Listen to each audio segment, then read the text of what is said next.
One. All right, hello. Thank you all for coming back for another video. Today we're going to be discussing ToK, CAS, and extended essays, and as a crucial component in the IB program. So without further ado, let's first talk about ToK. So ToK is an interesting component of IB. It's essentially a glorified philosophy course focusing on the component of philosophy known as epistemology, where you're basically questioning the, the source of knowledge. How do we know what we know? In other words, the theory of knowledge, right? It's just So how do we know things? exactly. Essentially. So there are two assessments in ToK, the ToK presentation and the ToK essay. So with the ToK presentation, you are to pose a knowledge question and then have two component areas of knowledge or ways of knowledge, or ways of knowing, essentially. So areas of knowledge are like subjects, so like science, social sciences, mathematics, while ways of knowing are like reasoning, intuition, things like that. And obviously this will be covered in your ToK classes, but essentially AOKs and AOKs and WOKs are crucial components of ToK, and you are to weave AOKs and WOKs as your arguments for a certain knowledge question. So for example, if you had a Essentially, real what is life situation. expected is like um, you kind of want AOKs and WOKs to be tied together. For example, there's a certain area of knowledge, for example, let's say mathematics, and you can tie the area of knowledge of mathematics to the way of knowing of, let's say, reasoning or rationalism. That is, you can derive other known things from previously known things. Yeah. And this is a good example of an AOK and a WOK that fits together quite nicely. And you're essentially expected to mesh them together when you're writing your essay or making your presentations. Right. About knowledge questions and what was the other thing? Knowledge questions in the TOK presentation. So in order to come up with a knowledge question, you need first a real life situation. So your real life situation is basically any major news events that's occurred recently or in the past.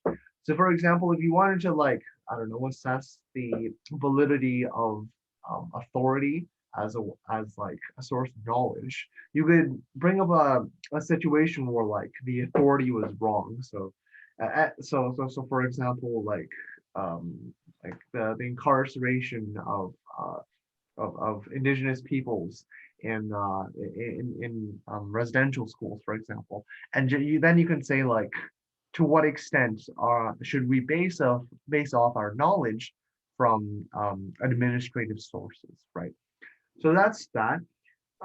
Once you have your knowledge question, you back it up with ways of knowing and areas of knowledge, and those components come into proving exactly how your claim about the knowledge claim is either true or false, and you come up with a conclusion at the end. Your Right. TOK, yeah. So this is for the presentation in which you're allowed to select your own scenarios. For the essay, if your teacher says that you're allowed to select your own scenarios, something is wrong, or the curriculum has changed drastically. Typically what happens is you're given a list of a certain amount of topics and you must choose one of them. And you must make it very clear that you chose a certain one of them. That is, when you're giving your thesis to the essay, for example, you essentially want to put the prompt word for word as your thesis. That way you don't like get a 0 on your essay. Right. That's really not a thing you want to happen. For the essay also, it's quite a bit more regimented and regulated compared to the presentation. That is, you have to follow a specific format and a set of specific rules if you want to do well on the essay. Whereas with the presentation, although there is still a set of rules and specific things you need to do, there's a bit more room for creativity. Right.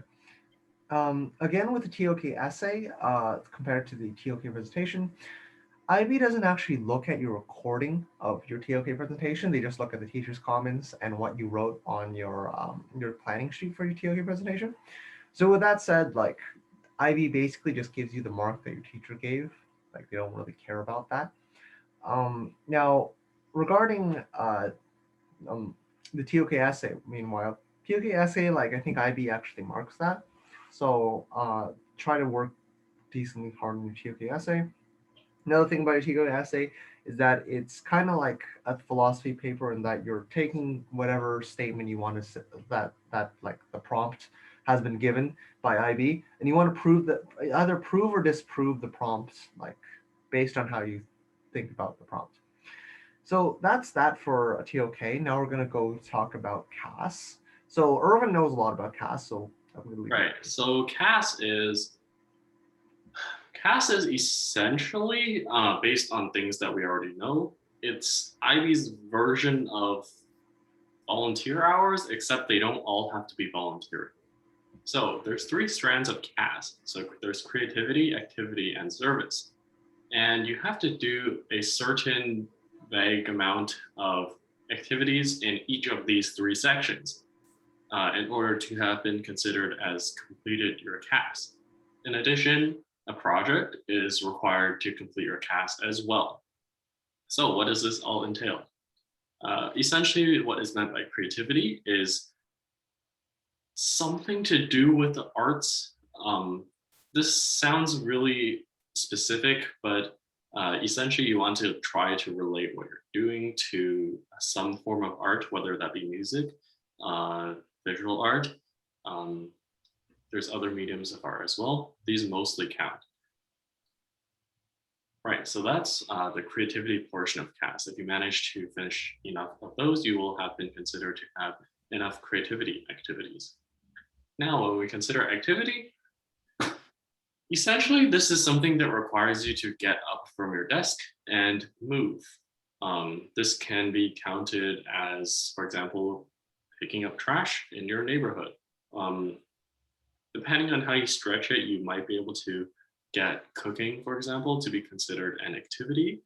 Other than that, any sports you start or currently play, you should be able to frame this as a type of activity as well. Finally, just sporting events such as marathons, if you're running in it, can be considered part of activity. Service is more akin to volunteer hours. Let's put it this way. Everything that counts as a volunteer hour will also count as service. Not all services are volunteer hours. That is, every single thing that counts as a volunteer hour will typically be accepted as a service. However, there are some forms of service, such as creating a video online and making it educational, that do not count as traditional YRDSB volunteer hours. However, they may count for your service for CAS. Finally, there is a project that is required. Essentially, what this needs to have is be involved with 2 strands of CAS out of the 3. At least you can have 3, but it needs at least 2. And be completed over the course of several months with, ideally you have a final end product. And this needs to be completed collaboratively. Yeah. Essentially, that's what CAS is looking for. Unfortunately, the actual requirements of IB themselves are very vague for something that is a graduation requirement. So you will have to consult with your school's CAS advisor in order to have your own personal plan and idea of what to do. Yeah. Right. So next, the extended essay is another component that is required for graduation. So essentially what we need, what the extended essay is we have a 4,000 word essay on one topic or class. So you can have an extended essay based on English, history, math, science, and economics. Typically, we limit it to these courses because they're just much easier to write on. I'm not sure if you can do an extended essay on French. I don't think you can. I've never heard of it, but you may want to consult with your IB advisor. That being said, Rico, do you have anything to say? It's strongly discouraged to do a science IA because writing a science IA requires a significant amount of like originality, and it's like basically doing another IA. So generally speaking, like try to together do like an economics, history, or English IA, something that isn't like concrete and can be like it's an E. Sorry? It's EE. You've been saying IA. Oh, sorry. No, yeah, no. I was saying like try to do an EE topic that isn't like super concrete, and easy to like objectively judge. Because if you do like a science IA, a scientist is going to read your sorry, science IA, science EE. A scientist is going to read your EE, and they're going to call you out on like whether or not any mistakes you made. So it's very difficult to do in a science EE well, but it's very easy to do like or relatively easier to do say a history EE like well. With EEs, you'll find that the word restriction limit is actually a significant barrier. Like if you've done a lot of research on like your topic of choice, you're gonna find that your EE is still going to be somewhat unsatisfactory because there's so much content to cover when you get to a certain depth. So um, one point of advice is when you're starting out your EE, always make sure your EE is like a focused topic. Make sure your EE isn't just floating all over the place because if it's too general, you're going to have way too much information. It's not going to fit within 4,000 words. 4,000 words sounds like a lot. Speaking of starting the EE, essentially what the process is, you pick a strand, then you pick a topic within that strand. For myself, I picked history as the strand, and the topic I chose was the Gracchi brothers. And specifically, it's how they contributed to the eventual collapse of the Roman Republic. This is a very, very specific topic. And you may think that, oh, there's not enough information to complete a 4,000 word essay. However, as Rico said, my issue was actually, what I wrote was too long. I had to cut it down to 4,000 words. I believe at one point I had maybe 5,000 words. This wasn't even like me trying to write too much. It was just when you do enough research, you will have a lot to say about certain topics. And eventually you'll find that if you're putting enough information out, you will have a significant barrier at 4,000 word limit. Thus, you should try to plan your essay out. That is, have a focus idea on what 3 arguments or however many arguments you want to tackle. Have an idea about the thesis and have an idea of how you will conclude it and cite sources and so on. Again, this is specifically for the history EE. However, the general advice will also apply to others. Yeah. So another thing is that like if you're ever gonna do a history IA, try to find a language that or try to find a topic that is an EE. Sorry, I keep saying IA. EE, yeah. So if you're gonna do a history EE, either do an ancient history EE or do something that you can actually like read. Because if you're gonna do a history EE, they're gonna try to make you use the primary sources. And the primary sources are all going to be in whatever language you're dealing with. So if you're doing China, that's going to be Chinese. If you're doing Russia, that's going to be in Russian. So always make sure that like, and for the ancient sources, like there are some public translations of like very famous texts. And so there's less controversy around that. But if you're going to do anything else, like you have to use the primary source document. You can't just use like a translated one. Do note that although you may speak a certain language, if your translation ability is not up to par, there may be some issues. For example, if you want to do something on the Russian Revolution and you speak Russian, but you are bad at translating, then there may be some issues regarding this as well as an unsatisfactory source. That is, the original Russian text is a satisfactory source, but your translations are not a satisfactory source. You have to check with your like IB advisor essentially. Yeah. So yeah, that's basically it for those 3 topics. Do make sure you do your CAS and your EE like ahead of time. Don't delay it until the last like week. You can finish an EE within like 3 days. It won't be good, Yeah. and you will wish you had started earlier. Also, in EE, like if you choose a good topic, it's actually going to be entertaining to read about it. Like I did mine on a similar topic with Urban. It was like the effect of the Punic Wars on the collapse of the Roman Republic. And that was really entertaining to read because it was sort of like a sort of domino effect that occurred in the Roman Republic, which led to instability. So I thought that was like an interesting read, and it should be an interesting read in order for you to do research on it as your EE topic.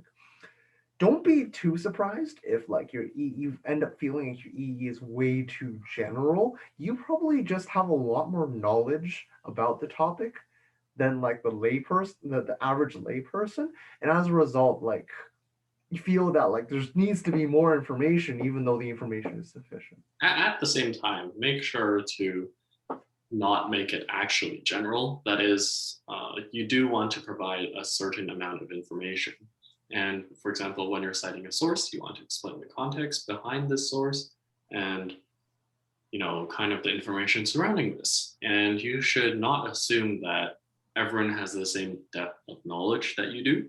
That is, there may be some types of information that you consider as common, but actually is not common. And if you don't cite it, it may get you struck for plagiarism. And that is not a good thing.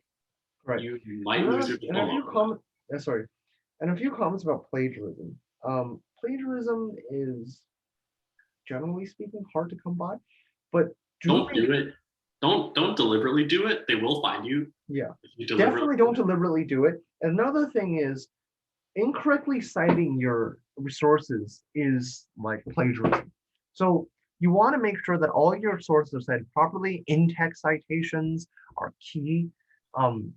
Also keep a track of like what sources you're reading. Don't just like try to make up some sources at the very end. They're gonna find out. That arguable, but you have to have at least some sources that you're referencing throughout your text. Especially with quotes. Like if you have a quote, right, and you're gonna have a lot of quotes like in your EE, make sure you have like noted the exact source. Yeah. Another thing about plagiarism is that they have Turnitin enabled on everything essentially.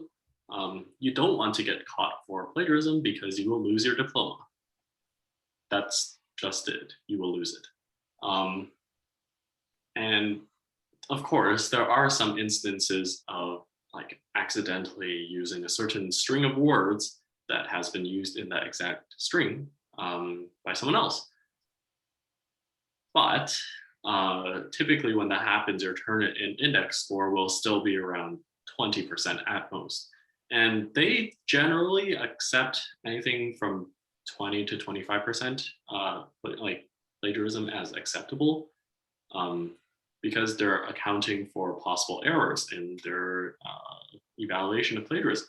But that being said, if you have a Turnitin score of 60, something is wrong, and you will probably get a talk with the IB coordinator because that is probably plagiarism.